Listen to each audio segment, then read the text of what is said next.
우리가 스트레스나 피곤하면 두통이 오거나 또 심하면 어지럼증이 있잖아요. 네네. 근데 그 어지러움 때문에 병원에 가서 치료를 받아도 이게 또 계속 오래 가는 경우가 있는데 이런 경우는 어떻게 치료해야 돼요? 그게 오래 가기도 하고 자주 반복되기도 하잖아요. 네네네. 그런 경우에 어떻게 해결합니까? 라고 한다면 만성적으로 두통이 오는 경우라면 병원에 가서 일반적으로 검사를 해보겠죠. 네네네. 근데 이 검사에 특별한 이상이 안 나와 네네. 라고 한다면 제일 먼저 해볼 수 있는 것은 이 신경 통증을 느끼는 것을 마비시키는 약을 쓸 네네. 것이고 네. 또는 장기적으로는 혈관을 확장시켜서 혈액 공급이 원활하게 해주는 방법도 쓸 수 있겠고 네. 또는 혈관을 수축시켜 가지고 이 혈관이 확장돼서 압박으로 통증이 오는 것을 완화시켜 줄 수도 있겠고요. 네네. 또 심한 경우라면 항우울제라든지 신경안정제를 써가지고 뇌를 좀 조절을 해서 이런 만성 통증을 조절하는 경우가 있을 것 같은데요. 근데 선생님 저 같으면 그 두통을 완전히 낫게 하고 싶지 약으로 잠깐 좋아졌다가 또 그랬다가 잠깐 좋아졌다 또 이러는 거는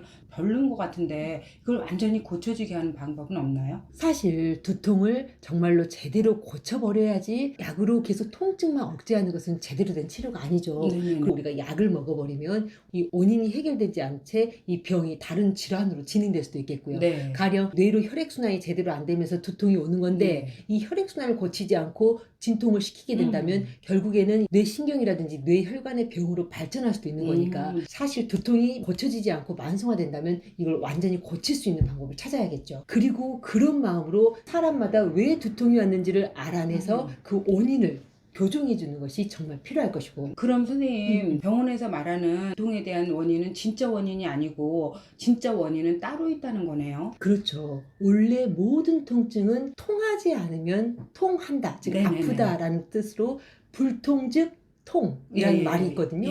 실질적으로 우리가 두통이 왔다라고 한다면 머리로 혈액이 제대로 운반되지 못해서 오는 경우가 더 많기 때문에 네. 사실 진통제가 아닌 머리로 혈액순환을 제대로 시킬 방법을 찾아야 되는 거죠. 네. 그러면 선생님 머리로 혈액순환이 안 되는 경우가 어떤 경우가 있어요? 대표적으로 심장의 펌프력이 약하게 네네네. 타고난 사람은 네. 심장이 굉장히 느리고 약하기 때문에 뇌로 혈액이 제대로 안 갈 수 있겠죠. 네네. 특히 이런 사람들이 좀 과로하거나 힘들면은 네. 실신을 할 수도 있겠고 네. 그런 경우에는 심장의 박동력을 제대로 수축시켜야지만 뇌까지 혈액순환이 제대로 가면서 두통이 낫을 수 있겠고 네. 또 어떤 경우에는 스트레스 우려가 심해 네. 그래가지고 간의 긴장이 굉장히 심하단 말이죠. 네. 그렇게 되면은 우리 인체의 기순환과 혈액순환이 안 되면서 뒷골이 땡기고 두통이 아플 수 있다고 저번 네. 시간에 이야기했잖아요. 네네네. 또 한 가지 경우가 혈액의 질이 떨어져 있어.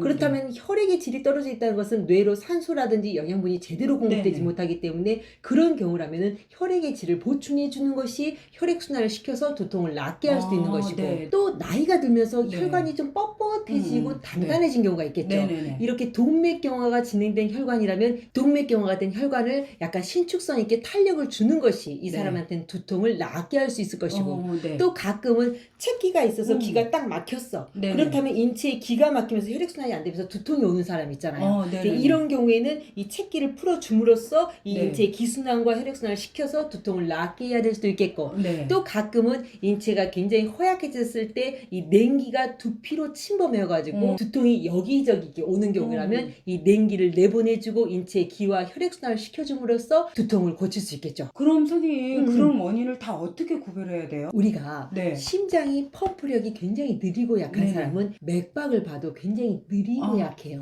네네. 그래서 이분 같은 경우에는 얼굴 혈색도 현저히 누리끼끼하고 하얀 편이고 네네네. 그리고 맥박도 굉장히 느리고 약하게 뛰는 거죠. 네네네. 그런 경우라면 심장의 수축력을 올리기 위해서 한약을 좀 써야겠구나 라고 느낄 수 있겠고 네네네. 혈액의 질이 부족한 사람은 입술이라든지 혀의 색깔 또는 손톱의 색깔이 약간 허여멀건해요. 네네. 그런 경우라면 이 사람은 혈액의 질이 굉장히 떨어져 있으니까 혈액의 질을 올리는 영양제라든지 한약을 좀 쓸 수 있겠구나 네. 라고 생각하면 될 것 같고 네. 스트레스와 화를 참고 억제한 경우에는 간이 긴장한다고 네네네. 했잖아요. 이렇게 간이 긴장한 경우에는 두통이 이 뒷골이라든지 오른쪽 두통으로 와요. 네네. 그래서 이 오른쪽 두통이 많이 아프거나 이 뒷골이 많이 땡긴다고 한다면 이 사람은 스트레스 긴장이 좀 심하기 때문에 이 간에 이 열을 풀어주고 이 긴장도를 풀어주는 약을 써야 되겠구나 라고 생각하면 될 것이고 그리고 아까 이야기했던 것처럼 체기가 있는 경우에는 이 위장이 이 네. 이마하고 연결되어 있거든요. 그래서 네네. 체기가 있는 사람이 두통이 오는 경우는 이마가 무겁고 아파 또는 왼쪽 머리가 아파요.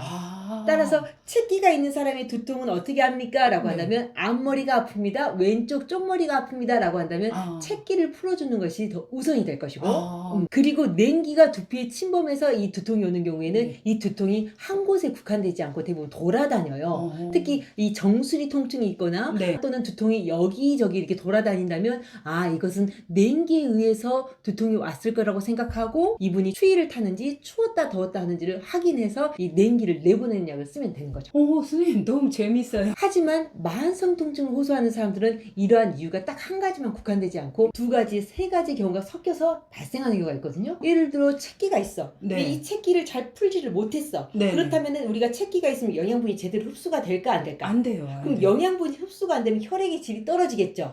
즉 채기가 있는 사람이 이게 풀리지 않고 오래되면 혈액의 질이 떨어집니다. 이렇게 혈액의 질이 떨어져 있는 상태는 냉기가 잘 들어올까 안 들어올까? 들어오겠네요. 그렇죠. 따라서 채기와 혈허와 냉기가 같이 추가된 두통의 경우에는 이제는 어떤 약을 먹어도 효과가 없는 거죠.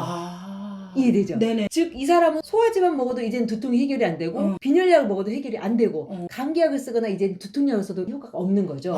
그런 경우에는 이 세 가지를 다 풀어주어야지만 이 두통을 고칠 수 있습니다 라고 말할 수 있는 것이고. 선생님 그럼 그런 경우에는 한약이든 영양제이든 각각의 원인에 맞춰서 약을 써야 되는 거네요. 실질적으로 예를 들어 간의 긴장으로 뒷골이라든지 오른쪽 두통이 계속되는 경우라면 한방 과립제만 먹어도 한두 달 된 두통은 개선할 수 있죠. 하지만 이 스트레스 긴장이 오래돼 버렸어. 그럼 이제는 혈액이 부족해져 버렸어. 그런 경우라면 이제는 간의 긴장도 풀어줘야 되지만 혈액의 질을 올려야 되잖아요. 이럴 때는 예를 들어 한방 과립제를 쓰면서 빈혈약이라든지 뇌 영양제를 좀 써주면 도움이 될 것 같고 이 사람이 이제 10년이 지났어. 그러면 혈액의 질도 떨어지지만 이제는 호르몬의 기능이 골수의 기능까지 떨어지잖아요. 이런 경우에는 한약으로 골수의 기능도 올려주고 혈액도 보충해주고 간의 긴장까지 풀어줘야 되기 때문에 정말 여러 가지를 한꺼번에 다 해야 되겠죠. 따라서 어떤 경우에는 영양제가 필요할 수도 있겠고 한방 과립제가 필요할 수도 있겠고 또 어떤 경우에는 한약과 영양제 또는 한약과 한방 과립제를 같이 써야지만 이 두통을 해결할 수도 있겠죠. 선생님 그러면 만성화된 통증은 비용이 만만치 않겠는데요? 그래서 모든 병은 초기에 고쳐야지 비용도 적게 들고 몸도 좋아집니다 하는 거죠. 가령 차를 새로 샀어. 근데 이 차를 이제 몰고 다니면서 작은 문제들이 발생할 수 있잖아요. 그런데 이런 작은 문제들을 제대로 고쳐가지고 이 차를 완전하게 고치는 게 맞겠어? 아니면 이 정도 문제는 좀 땜빵하지? 또 어떤 문제가 발생하면 또 이것도 돈이 많이 드니까 좀 땜빵하지? 하다 보면 결국에는 그 차가 어떻게 되겠어요? 빨리 망가지겠죠. 즉 작은 문제가 발생했을 때 우리가 좀 비용을 들여서라도 제대로 고치는 것이 차를 오래 몰고 살 수 있지 그렇게 땜빵식으로 진통제 먹고 어떤 양약으로 통증만 억제하고 산다면 결국에는 이 차는 점점 망가지게 돼요. 나중에는 이 차의 수명이 단축되고 오래 사용할 수 없겠죠. 인간의 몸도 이와 똑같아요. 따라서 작은 문제들이 발생했을 때 좀 비용이 들더라도 이것을 완전히 해결할 수 있는 방법으로 써야지만 내 몸이라는 차를 오래 보존하고 잘 살 수 있게 되겠죠. 왜 차는 바꿔 타면 그만이지만 우리 몸은 바꿔 탈 수가 없으니까. 맞아요. 제 주변에도 위가 약해서 계속 병원 약만 쓰다가 위암이 되시는 분들도 있고요. 또 위가 안 좋으니까 나중에는 우울증처럼 그렇게도 오는 것 같더라고요. 맞아요. 그러니까 위 소화가 안 되면 혈액의 질이 떨어지면서 우울증까지 올 수 있는데 근데 사람들은 우울증 따로 채기 따로라고 생각하는 거죠. 원래는 이 채기를 완전히 풀어버리면 우울증까지 진행이 안 되는 경우가 많은 거고. 그리고 또 아시는 분은 채기를 계속 내비뒀더니 귀가 잘 안 들린다 그러시던데 중이염이 귀가 안 들리는 걸로 발전하는 거 보면 작은 병이라도 근본적으로 고쳐지는 게 맞는 것 같아요. 그렇죠. 그 작은 병이 결국에는 다른 더 깊은 병을 발전할 수 있기 때문에 초기에 채기가 있다면 채기를 풀어버리고